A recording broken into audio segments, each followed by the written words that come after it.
Hey guys, hi, this is Abhishek Singh and we are doing revision summary of mathematical physics. Okay, this is the fourth lecture of vectors and we are going to revise today gradient, divergence, curl and Green's identity and theorems. Okay, these are very important theorems and we will do some exceptional examples as well. तो start करते हैं and मैं शुरुआत करूंगा gradient theorem से. Okay, सो हमारा first topic आज के लेक्चर का रहने वाला है जो कि है gradient theorem. Gradient theorem. Okay, इस थ्योरम में होता क्या है मैं आपको इसका स्टेटमेंट बता देता हूं. पहले तो इसका स्टेटमेंट है integral A to B gradient of a scalar function v dot dl is equal to vb minus va.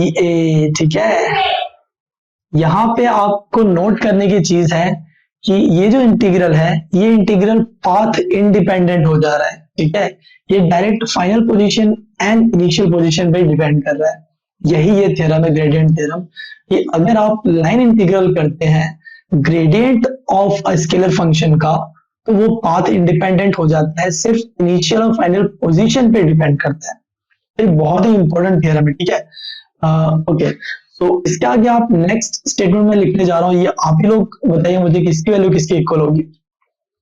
Closed line integral okay, line में लिख देता हूं. Closed line integral gradient of a scalar function dot dl, इसकी value किसकी equal होगी? इसकी value 0 के equal होगी. क्यों? क्योंकि क्लोज लाइन इंटीग्रल मतलब initial point and final point are same, so function की वैल्यू सेम पॉइंट सेम ही रहेगी. तो ये जो डिफरेंस है ये 0 आ जाएगा. ठीक है, दैट्स व्हाई ये क्वांटिटी 0 के इक्वल होती है. ये चीज आपको पता होनी चाहिए. ठीक है, आगे बढ़ते हैं और नेक्स्ट हमारा थ्योरम देख लेते हैं. कोई बहुत इंपॉर्टेंट थ्योरम है, ये है ग्रीन्स आइडेंटिटी. और ये मैंने पहले ही स्क्रीन पे लिख दिया है सो दैट हम लोग टाइम बचा सके. इसमें क्या होता है, इसमें अगर हमारे पास दो स्केलर फंक्शंस है जैसे कि साई और फाई, यहाँ पे दो फंक्शन है साई एंड फाई. हमारे पास ये रहा साई और ये रहा फाई, दो स्केलर फंक्शन है. तो आप उन फंक्शन के इस कॉम्बिनेशन को अगर वॉल्यूम इंटीग्रल करते हैं वो सरफेस इंटीग्रल के इक्वल होता है इस RHS के. ओके, ये क्वांटिटी जो है आपको पता होनी चाहिए, ये फॉर्मूला आपको पता होना चाहिए. इस पे बेस्ड क्वेश्चन पूछे जाने का चांसेस इतना ज्यादा नहीं है, बट एटलीस्ट ये एक्सप्रेशन जो मैंने आपके सामने लिखा है ये आपको ध्यान होना चाहिए. It is called Green's identity. Okay, so इसके आगे बढ़ते हैं और नेक्स्ट हमारा देखते हैं जो कि है डाइवर्जेंस थ्योरम. ठीक है, नेक्स्ट जो हमारा थर्ड है वो है divergence theorem.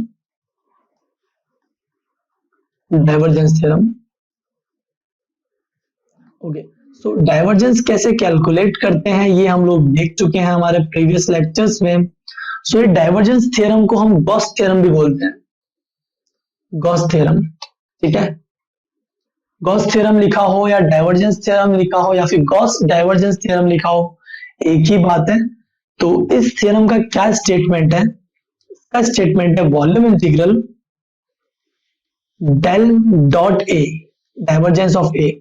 Del dot A मतलब divergence of A D tau is equal to close surface integral A dot dl, A dot D A. Okay, ये है हमारा गॉस डाइवर्जेंस थ्योरम. इसमें क्या करना होता है, लेट्स से हमारे पास ये कोई सरफेस है और ये कोई वॉल्यूम v बाउंड कर रहा है और सरफेस s है.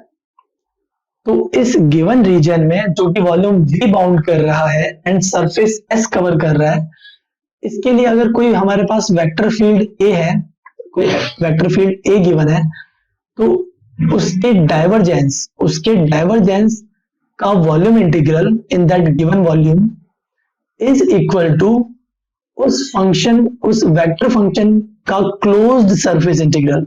और वो सरफेस वही सरफेस है जो उस गिवन वॉल्यूम को कंप्लीटली कवर कर रहा होगा. ठीक है, तो ये हमारा गॉस डाइवर्जेंस थ्योरम होता है. ये बहुत से प्रॉब्लम्स में यूज आएगा, तो आपको इसका एप्लीकेशन पता होना चाहिए। इसके लिए आप क्वेश्चंस करें और कुछ भी डाउट है तो एडो अंकल मोबाइल एप्लीकेशन पे आप लोग पूछ सकते हैं। इसी को लिखने का एक दूसरा तरीका भी होता है, वो तरीका भी मैं आपको बता दूं सो दैट आप लोग कंफ्यूज नहीं हो। इसमें LHS बिल्कुल सेम ही रहेगा कि डाइवर्जेंस ऑफ ए का volume integral is equal to closed surface integral of A dot, ये जो डीए वेक्टर है ना, इस डीए वेक्टर को मैं लिख सकता हूं N cap times DS.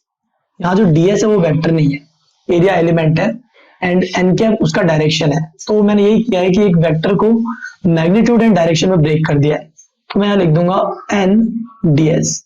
Okay, तो ये दोनों चीजें एक ही है, जो मैंने दो आपके सामने यहाँ पे लिख दिया है। लेट मी मार्क दिस, ये मैंने दो आपके सामने एक्सप्रेशन लिखे हैं, ये दोनों एक्सप्रेशन सेम ही है, और एक नीचे वाला एक्सप्रेशन। तो इनमें से कोई भी एक्सप्रेशन आपको दिखे, इसका मतलब है कि यहाँ पे गॉस डाइवर्जेंस थ्योरम है, ये गॉस थ्योरम है, ठीक है। नेक्स्ट जो है हमारा वो है हमारे पास कर्ल थ्योरम। नेक्स्ट थ्योरम जो है हमारे पास वो है कर्ल से रिलेटेड, ठीक है, कर्ल, एंड इसी को हम बोलते हैं स्टोक्स थ्योरम। स्टोक्स थ्योरम, तो स्टोक्स थ्योरम लिखा हो या कर्ल थ्योरम लिखा हो एक ही बात है। इसका स्टेटमेंट ये है कि अगर हम सरफेस इंटीग्रल करते हैं डेल क्रॉस ए का, डेल क्रॉस ए का सरफेस इंटीग्रल करते हैं, तो वो जो चीज है, let me write it as D A, ठीक है, वो चीज इक्वल होता है closed line integral of, closed line integral of A dot d l. Okay, तो ये भी, इसे भी आप कनेक्ट कर सकते हैं। लेट से हमारे पास, मैं इसको बना के बता देता हूँ। लेट से हमारे पास कोई लाइन है, ये हमारे पास एक लाइन है। ओके, ये लाइन जो है इस, लेट से इस प्लेन में है, इस आपकी स्क्रीन के प्लेन में है, तो ये एक सरफेस एरिया कवर कर रहा होगा। ये हमारे पास ऐसे है और ये हमारे पास ये लाइन है, ठीक है। तो इस क्लोज्ड, सॉरी, इस ओपन सरफेस में del cross A D dot D A करके आप अगर सरफेस इंटीग्रेट करते हैं, वो चीज इक्वल होती है closed line integral of A dot D L, ठीक है। क्लोज लाइन इंटीग्रल, क्लोज का मतलब यहां लूप लगाऊंगा मैं, close line integral of A dot D L, ये दोनों चीजें इक्वल होती है। तो ये आपको स्टोक्स थ्योरम कहता है, ये भी आपको पता होना चाहिए। क्या आगे देख लेते हैं सम एक्सेप्शनल एग्जांपल्स, बट उसके पहले मैं चाहूंगा, okay, some exceptional examples. Okay, so topic में डाल देता हूं यहाँ पे हेडिंग, हेडिंग हमारे पास some exceptional examples, some exceptional, ये बहुत ही इंपॉर्टेंट चीज है, ठीक है। इनसे क्वेश्चन पूछे जाने का पूरा चांस होता है, क्योंकि ये चीजें वो लोग मानते हैं कि नहीं पता होती स्टूडेंट्स को, ये एक्सेप्शनल चीजें हैं, तो इनका पूछे जाने का चांस बहुत ज्यादा होता है। तो इसमें सबसे पहला जो है, जो कि मोस्ट इंपॉर्टेंट भी है, वो है कि लेट से आपके पास कोई वेक्टर है, वो इस फॉर्म में है, R cap divide by R square, spherical polar coordinate system में, ठीक है, स्फेरिकल पोलर कोऑर्डिनेट सिस्टम में आपको कोई वेक्टर गिवन है, ए वेक्टर फील्ड, वेक्टर फील्ड, जो कि वेक्टर फंक्शन भी बोल सकते हैं आप, क्योंकि R cap divide by R square की फॉर्म पे है। तो ये जो वेक्टर फील्ड है, इसका आप अगर डाइवर्जेंस लेके देखते हैं, डाइवर्जेंस ऑफ ए अगर आप करते हैं, स्फेरिकल पोलर कोऑर्डिनेट सिस्टम में डाइवर्जेंस के लिए पहला टर्म होता है 1/r square del over del are of are square A R. But आप देखेंगे कि आपके पास बाकी टर्म्स भी होते हैं जो कि जीरो हो जाएंगे, बिकॉज आप देख सकते हैं कि ए जो है वो सिर्फ आर कैप डायरेक्शन में ही है, तो थीटा कैप और फाई कैप कंपोनेंट जीरो है, तो उनका डिफरेंशिएशन करके कोई फायदा नहीं होना है, इसलिए मैंने डायरेक्टली जीरो लिख दिया। आप यहां देखेंगे तो आपका ए आर जो है वो 1/r square, A are is subscript, ठीक है, कंफ्यूज नहीं होना है, ये आर जो है सब्सक्रिप्ट है, मैं इसे अच्छे से लिख देता हूँ ए आर। ओके, तो ए आर जो है वो आपके पास यहाँ पे 1/r स्क्वायर है, तो आप अगर कैलकुलेट करेंगे 1/r square times del over del are of are square 1/r square, okay, मैंने r square 1/r² value put कर दी है ए आर की, तो ये कैंसिल हो जाएगा और ये चीज आप देखेंगे कि 0 के इक्वल आ जाएगा। तो यहाँ पे डाइवर्जेंस 0 दिख रहा है, बट एक्चुअली यहाँ पे डाइवर्जेंस 0 नहीं होता है। ठीक है, तो मैं आपको बताता हूँ कि del dot R cap by R square जो होता है ना, ये क्वांटिटी जहां पे हमें डिराक डेल्टा फंक्शन इंट्रोड्यूस करना होता है, और ये इक्वल होता है 4 pi times Dirac delta R. Okay, तो ये जो डेल क्यूब आर लिखा है इसे बोलते हैं Dirac delta function, Dirac delta function. Okay, तो ये यहाँ पे मैंने डिराक डेल्टा फंक्शन इंट्रोड्यूस किया है। इसकी मैं कुछ इंपॉर्टेंट चीजें आपको बता देता हूँ, जैसे कि ये जो डिराक डेल्टा फंक्शन होता है ना, डेल क्यूब आर, ये इंफिनिटी होता है, नॉट डिफाइन होता है at are equal to 0, and ये क्वांटिटी 0 हो जाती है other than are equal to 0, R not equal to 0 के लिए ये क्वांटिटी 0 हो जाती है। ये आपको डिराक डेल्टा फंक्शन के बारे में पता होना चाहिए।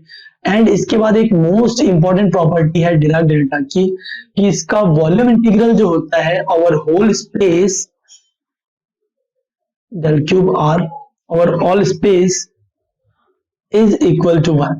इसका वॉल्यूम इंटीग्रल एंटायर स्पेस पे 1 के इक्वल होता है। ये इतनी चीजें आपको पता रखनी है डिराक डेल्टा के बारे में, और इसकी कुछ इंपॉर्टेंट प्रॉपर्टीज भी है, वो भी हम देख लेते हैं।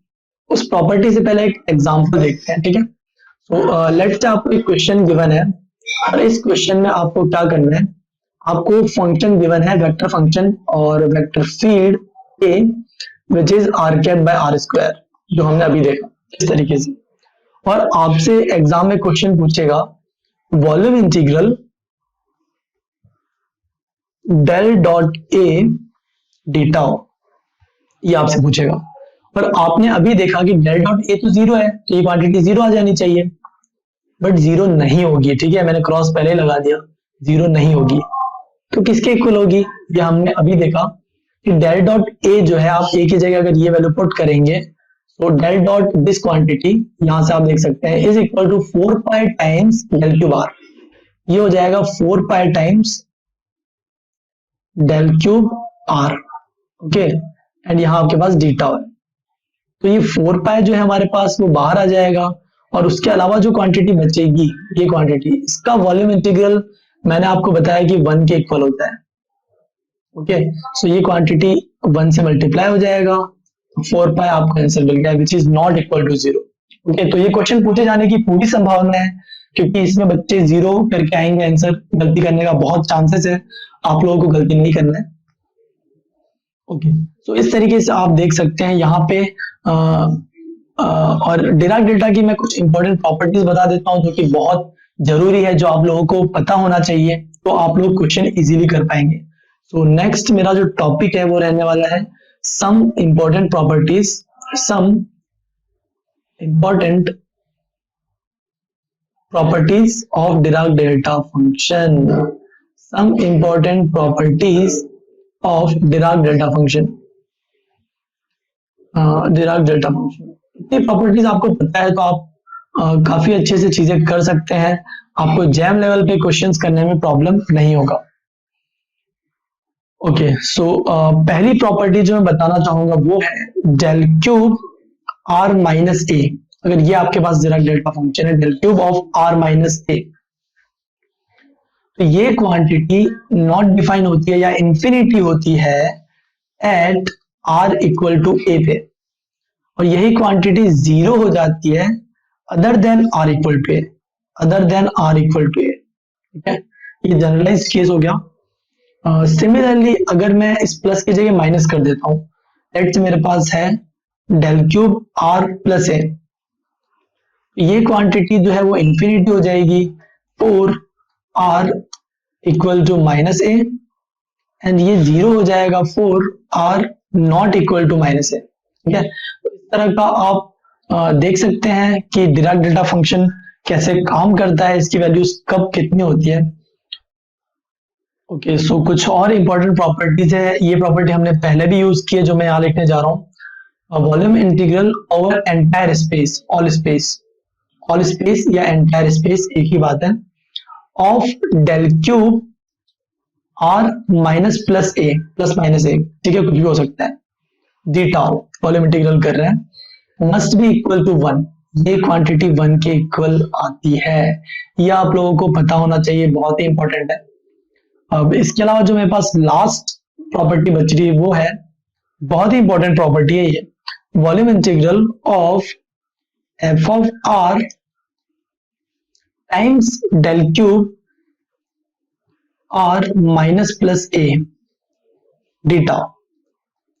अगर आपको del cube are minus plus A D tau के साथ मल्टीप्लीकेशन में एक फंक्शन भी गिवन है, फंक्शन ऑफ आर, और उसका आप वॉल्यूम इंटीग्रल कर रहे हैं, तो ये क्वांटिटी अब तक अगर फंक्शन ऑफ आर नहीं था तो 1 के इक्वल आ रहा था, बट अगर आपने फंक्शन ऑफ आर से मल्टीप्लाई कर दिया है ना, तो ये क्वांटिटी आ जाता है फंक्शन ऑफ प्लस माइनस ए के इक्वल, फंक्शन की value at that given point. यहां आपको नोटिस करना है कि ये अगर प्लस माइनस ए है तो यहां माइनस प्लस ए आएगा, या फिर यहां माइनस प्लस है तो हमारे पास यहां प्लस माइनस आएगा, ठीक है। ये चीजें आपको ध्यान रखनी है, ये बहुत ही इंपॉर्टेंट है, ये मिस्टेक नहीं करना है। और ये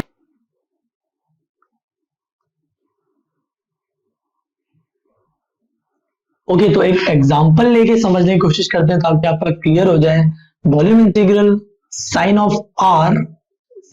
are del cube are minus pi by 4 है लेट से आपके पास, ठीक है, डी टाउ। तो इसकी वैल्यू किसके इक्वल होगी, यहाँ पे आपके पास ए की वैल्यू पाई बाय 4 है और एफ आर की वैल्यू साइन आर है, ये हो जाएगा आपके पास साइन ऑफ पाई बाय 4 के equal. Sine of pi by 4 हमारे पास होता है 1/√2। तो इस तरीके से आप किसी भी फंक्शन, किसी भी इंटीग्रल जो कि दिखने में बहुत ही मुश्किल दिखेगा, वो कैलकुलेट कर सकते हैं इजीली, अगर आप लोगों को ये प्रॉपर्टी पता है तभी। ओके, अब प्रीवियस ईयर क्वेश्चंस देख लेते हैं कुछ, ये करके आपको थोड़ा कॉन्फिडेंस आ जाएगा कि हाँ हम लोग क्वेश्चंस कर सकते हैं। ये जैम 2020 का क्वेश्चन है, जैम 2020, बिल्कुल लेटेस्ट पेपर है उसका क्वेश्चन है, जैम 2020 का। इसमें आपको बोला क्या है, इसमें हमें बोला है कि line integral of a vector function along the straight line this. Okay, ये स्ट्रेट लाइन के अलोंग लाइन इंटीग्रल पूछा है, तो ठीक है, आपको 2 पॉइंट गिवन है 0,0 एंड आपको दूसरा पॉइंट गिवन है 2,4। सो 2 पॉइंट फॉर्म लगा के आप इक्वेशन ऑफ लाइन निकाल सकते हैं, जो कि हो जाएगा y minus 0 is equal to 4 minus 0 divide by 2 minus 0 x minus 0। Okay, so यहां से आप इक्वेशन देख लेंगे कि आपके पास इक्वेशन मिल जाएगी y इक्वल टू 2x। ये हमारे पास इस स्ट्रेट लाइन की इक्वेशन है जो कि इन 2 पॉइंट से पास कर रहा है, ठीक है। ये हमने इक्वेशन कैलकुलेट कर लिया। अब हमसे पूछा है line integral of the given function, तो हमसे पूछा है line integral of a given function which is 2yi plus xj, और लाइन इंटीग्रल करना है तो इसका मैं डॉट करूंगा डीएल वेक्टर के साथ, और डीएल वेक्टर हमारे पास हो जाता है dx x cap plus dy y cap. मैं dz z कैप नहीं लिख रहा हूं क्योंकि वो ऑब्वियसली 0 होने वाला डॉट प्रोडक्ट के बाद। सो ये आप देखेंगे आपके पास आ जाएगा line integral 2y dx plus line integral x dy, ठीक है। ये आपके पास 2 इंटीग्रल में ब्रेक हो जाएगा। अब ये जो पहला पार्ट है इसका, ये पहले पार्ट में आप देख सकते हैं कि मैं y की जगह 2x पुट कर सकता हूं यहां से, तो ये मेरे पास आ जाएगा, मैं यहां लिख देता हूं, ये मेरे पास आ जाएगा 4x dx, y की जगह मैंने 2x पुट कर दिया और एक 2 यहाँ पे एक्स्ट्रा था, सो 4x। इसका लिमिट में पुट कर दूंगा 0 to 2, ठीक है, क्योंकि x हमारे पास वेरी कर रहा है 0 to 2, प्लस सेकेंड टर्म में मैं x की जगह वैल्यू पुट कर दूंगा y डिवाइड बाई 2 यहां से, तो यहां से मेरे पास आ जाएगा integral y dy divide by 2। Okay, ये आ जाएगा, और लिमिट में कहां से कहां डाल दूंगा 0 से 4, बिकॉज y वेरी कर रहा है 0 to 4, वो हम यहां से देख रहे हैं, ठीक है। ये इंटीग्रल सॉल्व कर लेंगे आप 4x square by 2, so that is 2x square, and वो आपके पास 8 आ जाएगा लिमिट्स पुट करने के बाद, प्लस ये आप देखेंगे y स्क्वायर बाई 4 आपके पास आएगा, उसमें आप लिमिट पुट करेंगे तो ये आपके पास 4 आ जाएगा, टोटल आपके पास 12 आ जाएगा, ठीक है। सो ये कैलकुलेशन आप लोग कर लेना, जो भी इंटीजर आपके पास आंसर आता है वो आपको यहाँ फिल करना है। ये एनईटी टाइप में क्वेश्चन पूछा हुआ था, ठीक है। सो नेक्स्ट क्वेश्चन देखते हैं।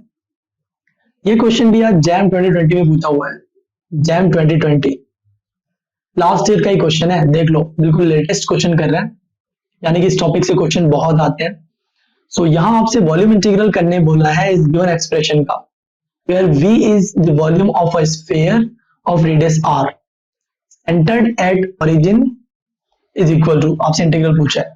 तो इंटीग्रल में बोला है volume integral e raised to power minus r over capital R whole square del dot r cap over r square d cube r की जगह मैं d tau भी लिख सकता था। तो हमें यहाँ पे पता है कि जब भी डेल के साथ डॉट करते हैं हम इस क्वांटिटी का आर कैप और आर स्क्वायर, ये चीज हमें देता है 4 pi times del cube R. ठीक है, तो मैं इसकी जगह लिख देता हूँ 4 पाई, जो कि इंटीग्रेशन के बाहर आ जाएगा।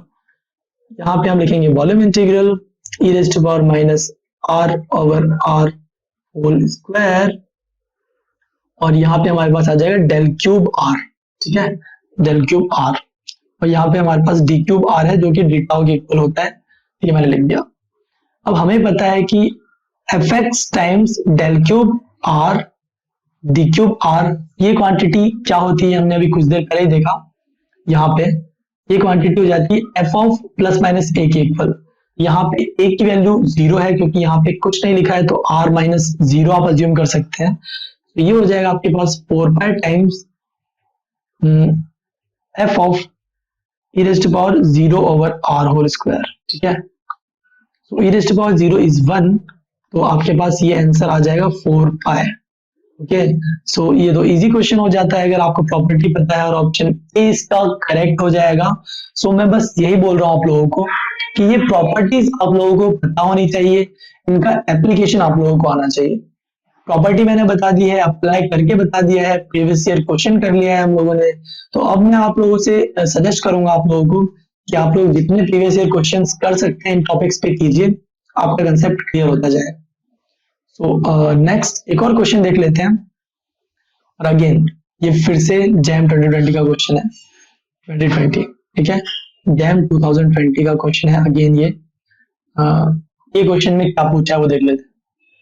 इस क्वेश्चन में हमें बोला है consider a vector function u and two scalar functions psi and phi and unit vector n cap is normal to the elementary surface ds, dv is infinitesimal volume, dl is infinitesimal line element, and d over dn denotes the partial derivative along n cap. Which of the following identities are correct? ये question पूछा है। तो पहला option अगर मैं ध्यान से देखूं, पहले ऑप्शन में क्या है, volume integral del dot U D tau is equal to closed surface integral U dot N cap DS. तो आज ही हमने आज ही के लेक्चर में देखा, ये तो स्टेटमेंट है सीधा गॉस डाइवर्जेंस थ्योरम का। ठीक है, ये तो ऑब्वियसली करेक्ट होगा, तो पहला ऑप्शन करेक्ट है। ये एमएसक्यू क्वेश्चन है, मैं पहले आपको बता दूं, दिस इज एमएसक्यू क्वेश्चन, तो मोर देन वन करेक्ट इसमें मिलने के पूरे चांसेस है। पहला ऑप्शन करेक्ट है। ये क्यों करेक्ट है? Because it is statement of Gauss divergence theorem. ठीक है, तो जो बी ऑप्शन है वो बी ऑप्शन आप लोग देख सकते हैं।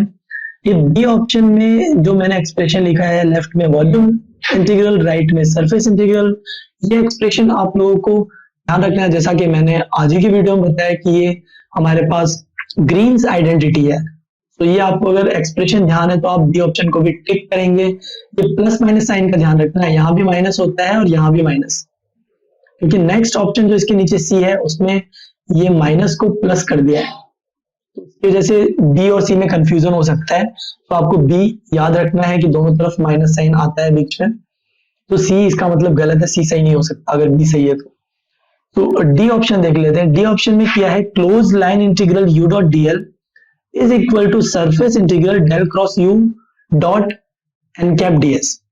ये अगेन हमारे पास स्टेटमेंट हो गया है स्टोक्स थ्योरम का। ओके, सो स्टोक्स थ्योरम का स्टेटमेंट है तो बिल्कुल सही होगा।